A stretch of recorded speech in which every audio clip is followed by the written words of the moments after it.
नमस्कार, आपके साथ मैं हूं रेशमा और आप देख रहे हैं यूटी न्यूज। खबरों की ओर बढ़ने से पहले एक नजर आज की सुर्खियों पर। दमन नगरपालिका काउंसिलर सलीम मेमन ने वार्ड नंबर 3 की समस्याओं पर उठाई आवाज। वापी में बिजली के खंभे पर करंट लगने से कामदार की हुई मौत। और सिलवासा के नरोली में लाखों की चोरी करने वाले 4 आरोपियों को किया गया गिरफ्तार।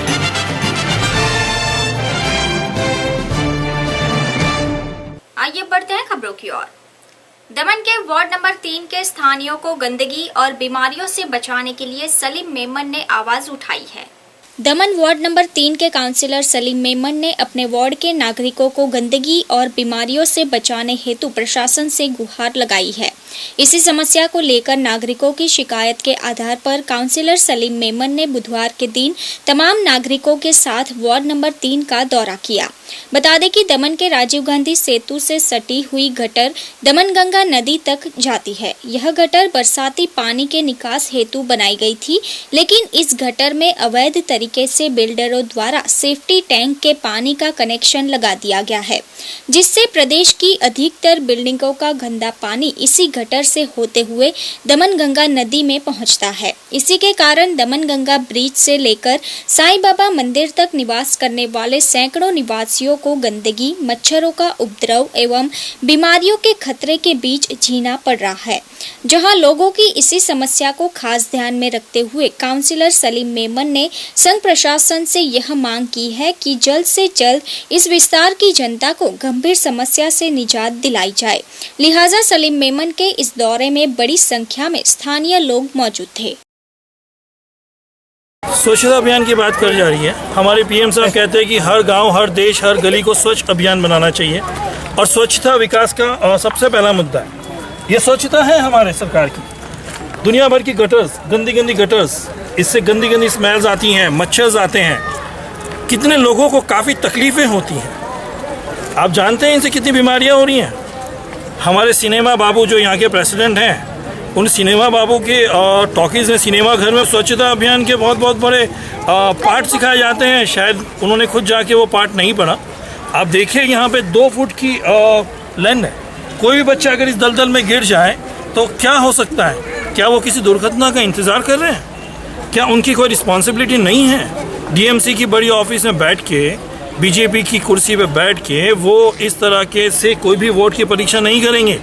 और क्या जवाबदारियां इन वोट के पीछे उनकी नहीं है? उन्हें खुद इस वार्ड में आना चाहिए और स्वच्छता की ये पोल खुलती हुई नज़र दिख रही है यहाँ पे। इससे दमन के काफ़ी लोग नाराज़ हैं। हमारे वार्ड में पिछले 10 सालों से ये समस्या है। क्यों इस चीज़ का कोई रास्ता क्यों नहीं निकला?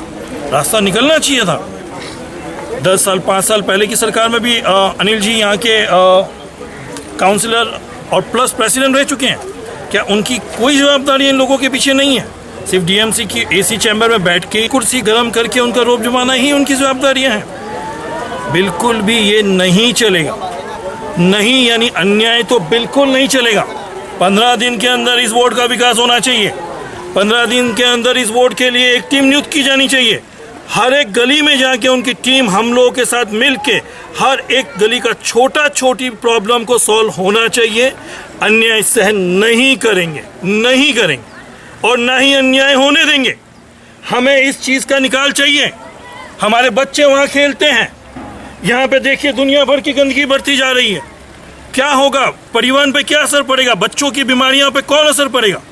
क्या उनकी कोई जवाबदारी नहीं है? हमें इसका सिस्टम कम्प्लीटली चाहिए।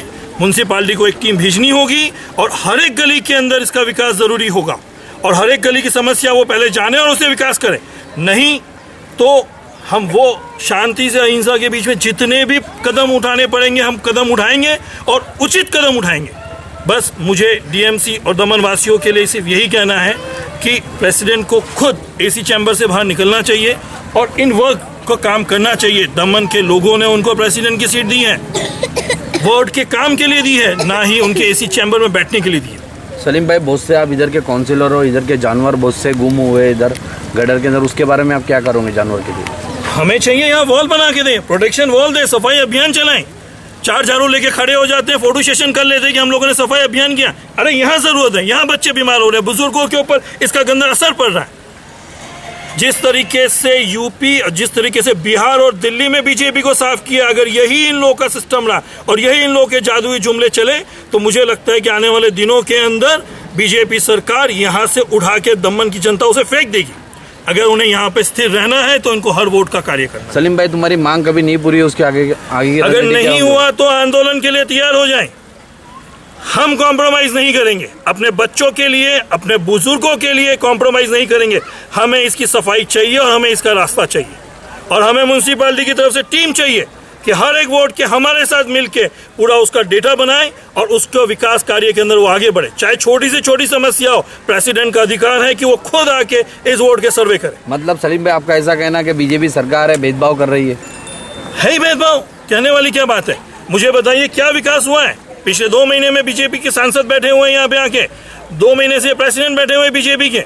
मुझे ऐसा लगता है कि दिल्ली और बिहार वालों ने जो रास्ता अपनाया है, दमन वाले को ये रास्ता ना अपनाना पड़े, इसलिए वो खुद यहाँ पे आके इस चीज का निरीक्षण करें। वापी में बिजली के खंभे पर जोरदार करंट लगने से एक कामदार की दर्दनाक मृत्यु हो गई। वापी में बिजली विभाग के चल रहे कार्य के दौरान करंट लगने से एक कामदार की घटनास्थल पर ही मौत हो गई।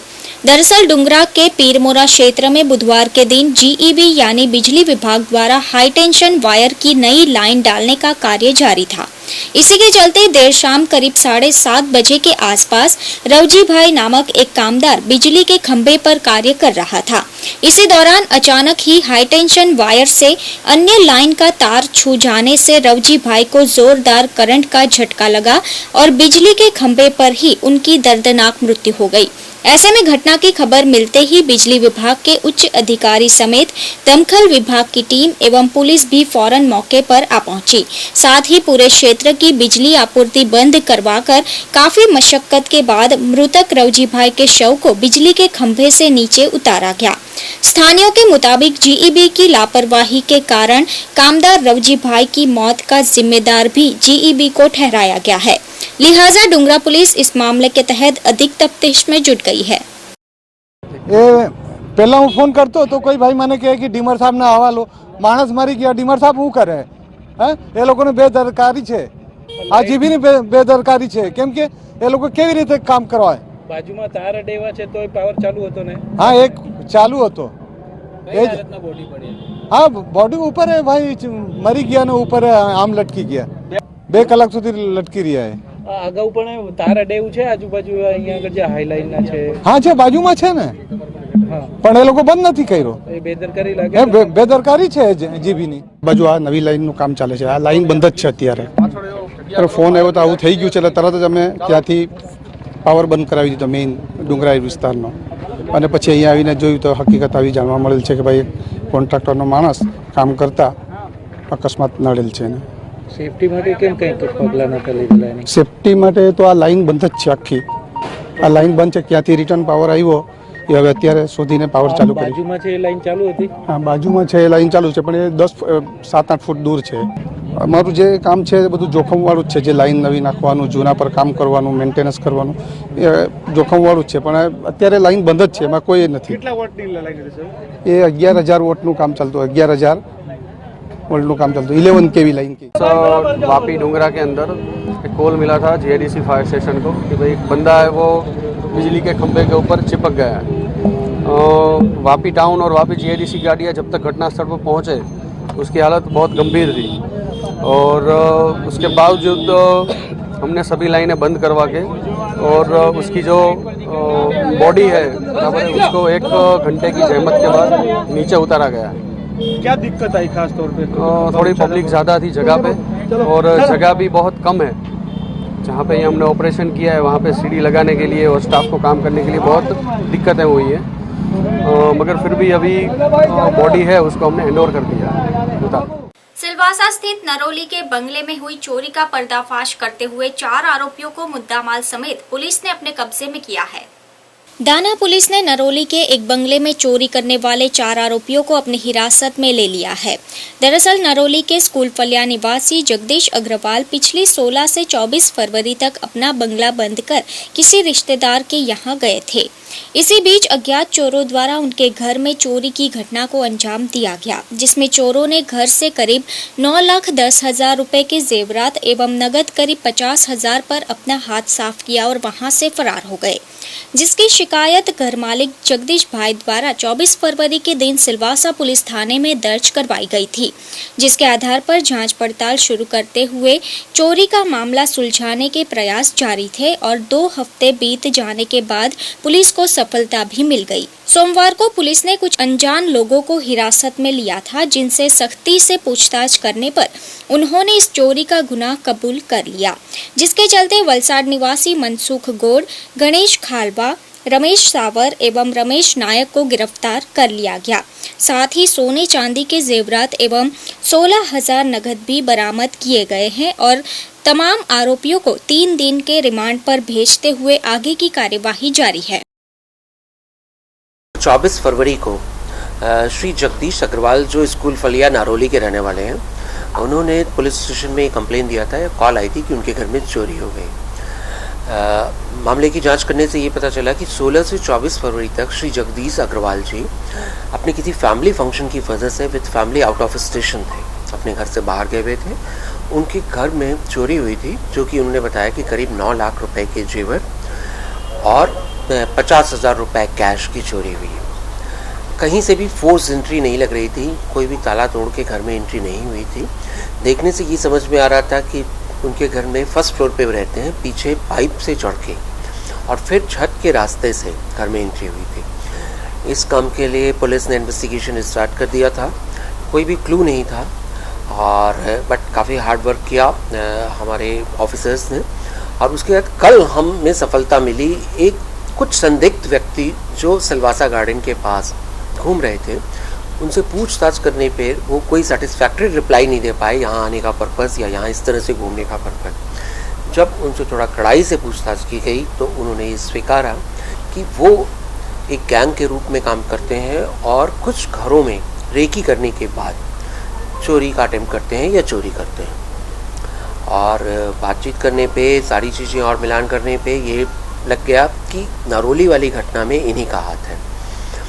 फाइनली फिर हमने जब उनसे और पूछताछ किया तो हमें कुछ रिकवरी भी हुई, जो कि एक फॉर्म जो वापी के एरिया में है, जहाँ पे ये चार व्यक्ति जो अरेस्ट किए गए, इनमें से एक व्यक्ति वहाँ पे कार्य करता है एक फॉर्म में। इसने अब उसी फॉर्म को यूज़ किया उन ज्वेलरीज को छुपाने के लिए।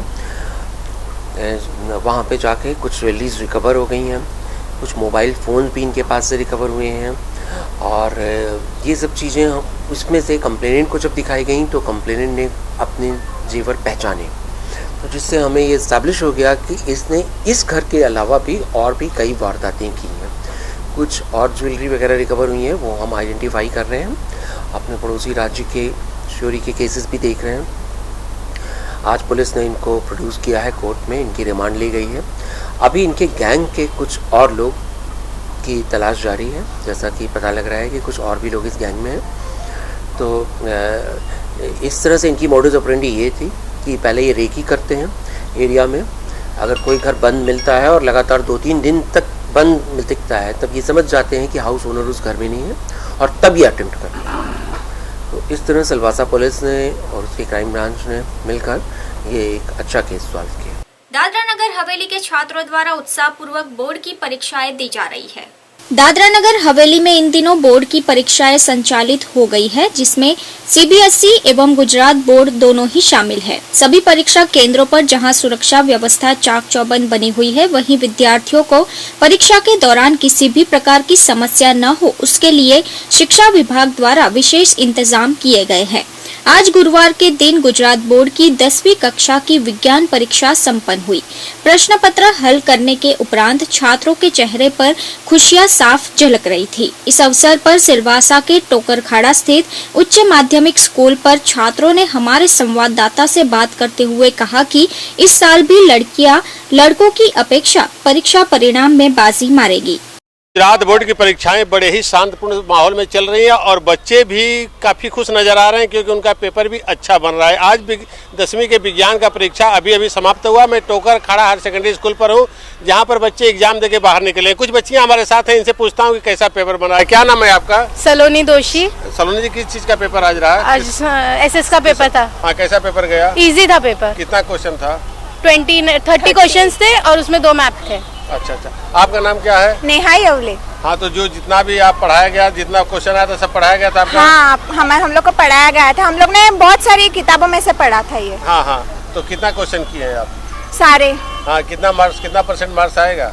70 से 80 तक तो आ ही जाएगा। क्यों 100 नहीं आएगा? नहीं, 90 मार्क्स का पेपर था। 90 मार्क्स का पेपर था, तो बहुत इजी पेपर गया। अच्छा, पेपर अच्छा जा रहा है। और कोई प्रॉब्लम आपको यहाँ पर? नहीं, कुछ नहीं। आपने देखा कि ये बच्चियां काफी खुश हैं। छात्र हो चाहे छात्राएं हो, छात्राओं वैसे भी दादरा नगर हवेली में छात्राओं का परसेंटेज हमेशा से अधिक आता है। और तमाम छात्राएं आज हमारे चैनल से बात करते हुए क्या है कि परीक्षा बिल्कुल इजी हो रही है, पेपर बहुत इजी हुआ है। जितने भी पाठ्यक्रम में पढ़ाया गया है वही क्वेश्चन आया है और उम्मीद की जा रही है कि इस साल 10वीं बोर्ड का परीक्षा भी काफी अच्छा होगा।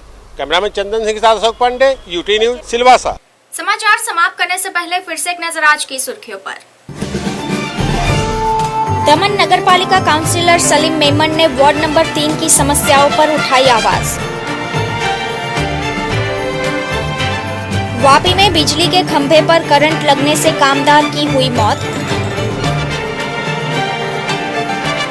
और सिलवासा के नरोली में लाखों की चोरी करने वाले 4 आरोपियों को किया गया गिरफ्तार।